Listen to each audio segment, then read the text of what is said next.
कालच्या व्हिडिओमध्ये तुम्ही पाहिलंच असेल की आम्ही आलो आहे. आल्याच्यानंतरचाच हा व्हिडिओ आहे. एवढी खराब झालं होतं रूम की काय सांगायचं. हॉल, रूम, किचन पूर्ण सगळंच खराब झालं होतं. मग काय सगळं साफसफाई करायला लागली. आल्याच्यानंतरचा हा व्हिडिओ आहे.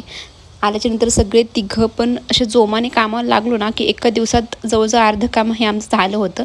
नंतर पुसून वगैरे बाकीचं म्हणलं दुसऱ्या दिवशी करता येईल, कारण एक ट्रॅव्हलिंग अर्धे दिवस झाली आणि अर्धा दिवस साफसफाई म्हणल्यावर खूपच थकून गेली. ती पेन करत होती अगदी बॉडी.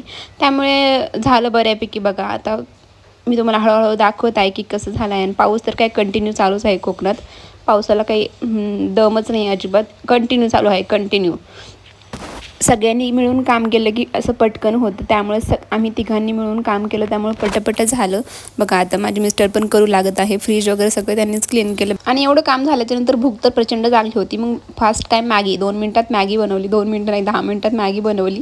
खूपच छान बनवली होती. सगळे व्हेजिटेबल्स टाकून केली होती. संध्याकाळी छान खिचडी भात केला होता आणि संध्याकाळी झोपलो निवांत. सकाळी डायरेक्ट 10 वाजता उठलो. चला भेटू उद्या. बाय.